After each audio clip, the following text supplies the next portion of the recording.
রবীন্দ্রসঙ্গীত শিল্পী রেজওয়ানা চৌধুরী বন্যার অনুষ্ঠান বর্জনের হুমকি দিয়েছে ভারতের পশ্চিমবঙ্গের উত্তর ২৪ পরগনা জেলার মধ্যমগ্রাম নাগরিক বৃন্দ নামের একটি সংগঠন।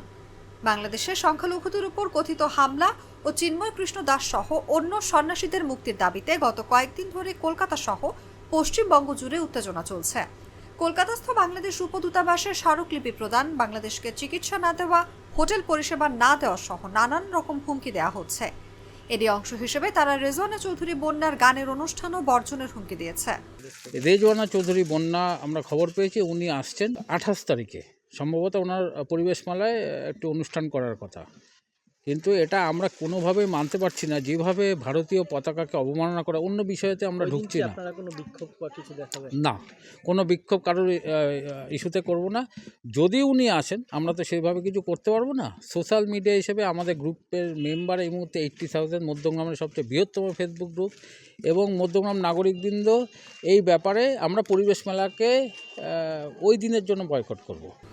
জানা গেছে, আগামী ২৮শে ডিসেম্বর পশ্চিমবঙ্গের উত্তর ২৪ পরগনা জেলার মধ্যমগ্রাম পৌরসভার আয়োজনে ১৯তম পরিবেশ মেলায় রবীন্দ্রসঙ্গীত শিল্পী রেজওয়ানা চৌধুরী বন্যার অংশ নেওয়ার কথা রয়েছে। সে অনুষ্ঠান বর্জনের হুমকি দিয়েছে সংগঠনটি। মধ্যমগ্রাম পৌরসভার একটি বিরাট বড় প্রোগ্রাম হয়, সেটি পরিবেশ মেলা। তো আমরা খবর পেয়েছি আমাদের একটা কোনো সূত্রে যে পরিবেশ মেলায় বাংলাদেশের কোনো শিল্পীকে সেখানে আমন্ত্রণ জানানো হয়েছে, কিন্তু বর্তমান প্রেক্ষাপটে যেভাবে বাংলাদেশে ভারতীয় পতাকার অবমাননা করা হয়েছে, আমি একজন ভারতীয় নাগরিক হিসেবে স্ট্রংলি প্রতিবাদ জানাই। ওই সংগঠনের পক্ষ থেকে সামাজিক যোগাযোগ মাধ্যমে একটি পোস্ট করে মধ্যমগ্রাম নাগরিক বৃন্দের মুখপাত্র রূপক দে জানিয়েছেন, বাংলাদেশে ভারতের জাতীয় পতাকা নিয়ে যে ন্যাক্কারজনক ঘটনা হয়েছে সেটাকে ভারতীয় নাগরিক হিসেবে মানতে পারিনি। তাই আমরা সিদ্ধান্ত নিয়েছি রেজওয়ানা চৌধুরী বন্যার অনুষ্ঠান বয়কট করব। যদিও পরিবেশ মেলার কর্মকর্তারা জানিয়েছেন, বাংলাদেশের স্বনামধন্য শিল্পী রেজওয়ানা চৌধুরী বন্যার অনুষ্ঠান ঠিক সময়ে অনুষ্ঠিত হবে।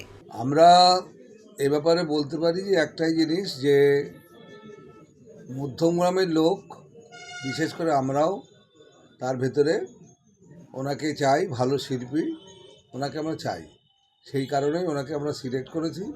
এবং শিল্পীর কিন্তু কোনো জাত হয় না। অনেকে এটা নিয়ে অনেক রকম জাতপাত বা অনেক বিরোধিতার কথা বলছে, কাগজপত্রে উঠছে, কিন্তু আমার মনে হয় যে এটা খুব ঠিক ভালো কাজ না, এটা ঠিক হচ্ছে না। আমাদের সংস্কৃতি, আমাদের যে পরম্পরা, তার ভিতরে এটা নিচ্ছে না। তা সেই কারণেই বলি যে উনি আসবেন, উনি আমাদের অতিথি, এবং উনি শুধু আমাদের অতিথি না, উনি পশ্চিমবাংলার অতিথি, এবং উনি আসবেন এবং ওনার নিরাপত্তার দায়িত্ব শুধু মধ্যমগ্রামের না, সারা পশ্চিমবাংলার লোকের। তা সেইখানে দাঁড়িয়ে আমরা চাই যে উনি আসুন, আপনারাও আসুন, যারা প্রতিবাদ করছেন তারাও আসুন, দেখে যান গানের ভেতরে কোনো রকম কিছু আছে কি না, গানের সাথে ওনার কোনো হিন্দু মুসলমান বা কিছু আছে কি না। এটা তো কিছু নেই, এটা নিয়ে বাড়াবাড়ি করার তো কোনো দরকারই নেই। জীবনের সাথে চলে hi fi, all time healthy life. নিশ্চিন্তে খান, স্বাস্থ্যকর অল টাইম পান। All time healthy life.